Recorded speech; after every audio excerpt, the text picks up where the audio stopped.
There are some pretty obvious reasons why Donald Trump does not like to do interviews with anyone except hosts at the Fox propaganda outlet Newsmax, and podcasters who just lob softball questions at him. It's because he knows that the economy is tanking. His approval rating is dropping like a stone, and things are just generally going poorly, but it's also because every time Donald Trump opens his mouth, something is bound to backfire. And that is exactly what just happened in a recent interview with Trump when he got a little bit of pushback, which rarely happens after getting caught in a lie about a promise he made on the campaign trail about the war in Ukraine. And it was an instant meltdown. We are going to get into it all, but before we do, if I could quickly ask you to leave a like on this video. And if you haven't already and you enjoy our channel, to hit that subscribe button. It goes a long way, and it really does mean a lot to me. Now let's start this interview where it opened up Donald Trump lying about tariffs right there. Because this tariff argument is so stupid. When Donald Trump talks about manufacturing, he paints this idealistic picture about bringing back these plants, bringing back these manufacturing jobs, investing in the middle class, which runs counter to everything he did in his first term when we saw a mass exodus of American manufacturing. And also, it runs counter to everything he plans to do in this term, right now, and is already done. The funding that he cut from the CHIPS Act and the Inflation Reduction Act to invest in good-paying manufacturing jobs. How does that have anything to do with manufacturing? Donald Trump's tax cuts for giant corporations. How does that help the middle class? This is just a complete lie from Donald Trump, and the idea that he thinks these plants are suddenly going to spring up out of nowhere, they're just going to come about when there's so much uncertainty and unrest in the economy that companies don't even want to invest any of their cash or capital. Right now, it's just an idiotic argument from Donald Trump. But of course, we continue to see more of those idiotic arguments from Steve Witkoff when he was asked about Ukraine, which will be the topic of the next question Donald Trump gets in this interview. But first, let's listen to what he had to say. In Ukraine, is that accurate? And if that is accurate, it does sound as though Putin wants to keep the land that he seized, and then he wants Ukraine to not be able to defend itself in the future. Is Trump worried that accepting these conditions might just set the stage for another Russian invasion of Ukraine? Jake, I would not call your description entirely accurate. Look, back before this visit, there was another visit, and before that visit, the two sides were miles apart in where they were. The two sides are today a lot closer. So it's incredibly clear in that interview, and I just wanted to play a short clip because we only need to hear so much of their lies that they're just trying to cede ground to Putin. I continue to bring this up when the discussion of anything related to Donald Trump as a quote-unquote negotiator and trying to bring Ukraine to the table. He continues to say, well, they don't have any cards. They don't have any cards. Donald Trump is trying to hurt the position of the Ukrainian people, trying to hurt the position of President Zelensky, in an effort, as he says, to bring them to the table. But it's really just to help Putin. He's already failed to live up to the promise of what he said he would do, which is what he was asked about right here. I'm not understating the complexity of all this, but as a candidate, you said you would have this war settled in 24 hours. Well, I was being a little bit sarcastic when I said that. What I really mean is I'd like to get it settled, and I think I'll be successful. You were being sarcastic. Imagine if Joe Biden said that.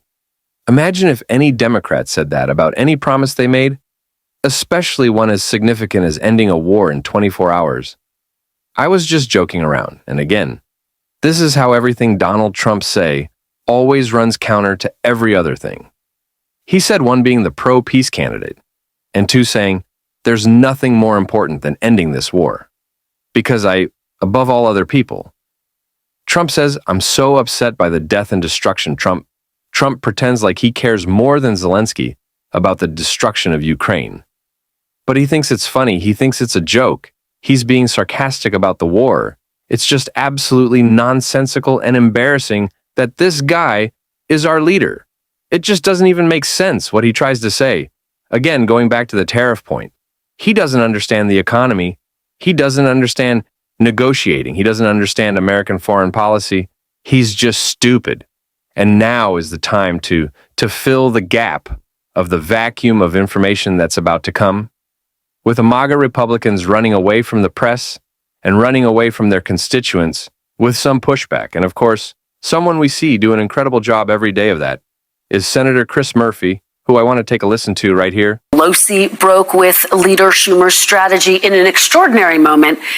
House Democratic leader Hakeem Jeffries was asked if he has confidence in Leader Schumer, and he said, next question. He effectively dodged the question multiple times. So let me put this question to you. Do you have confidence in Leader Schumer's leadership? So Leader Schumer has a very difficult job. I don't envy the job that he has.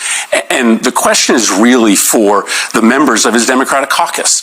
Are we willing to fight, right? I admit that it would take some risk-tolerant behavior in order to effectively stand up to this president.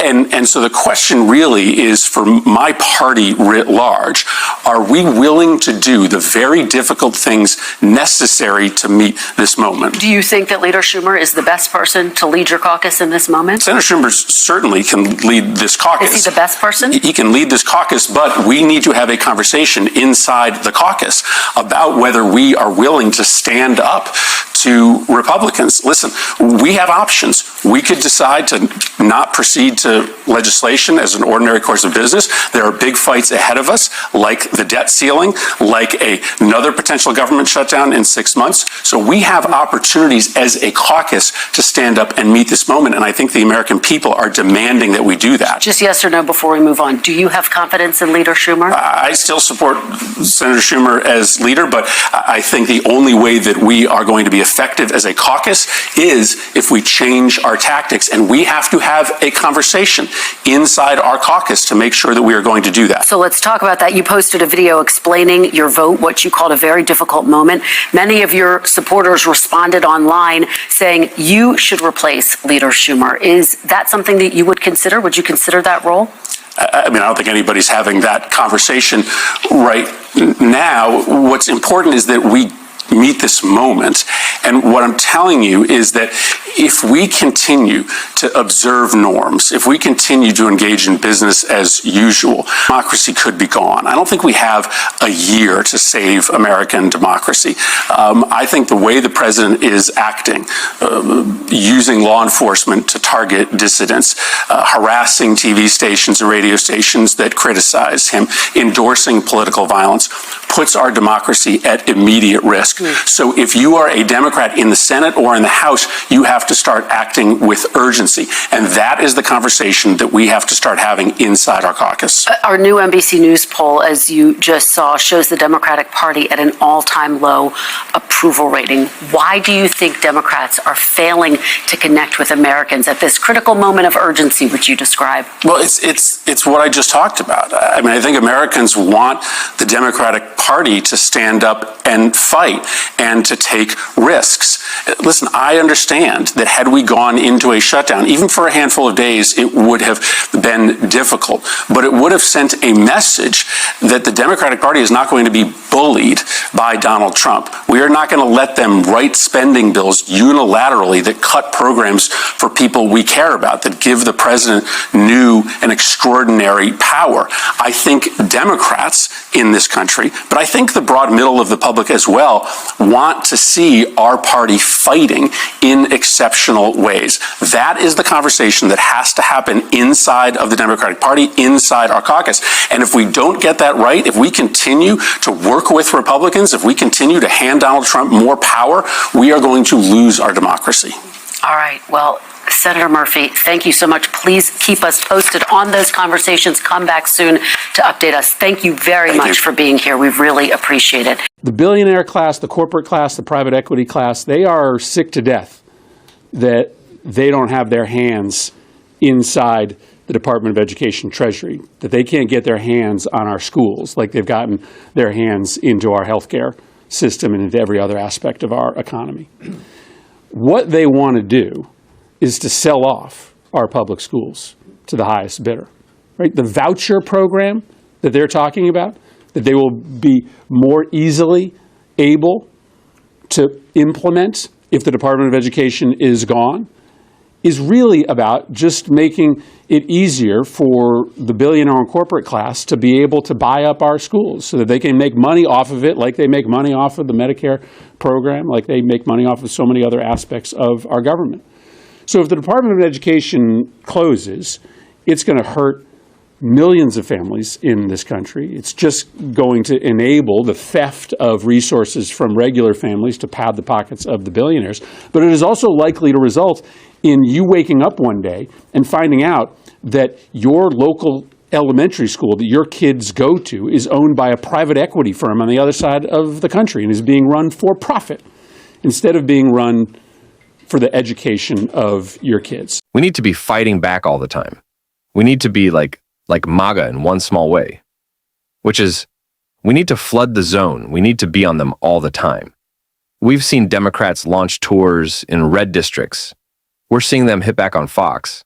We need more of this energy, and we're certainly going to be bringing it every single day.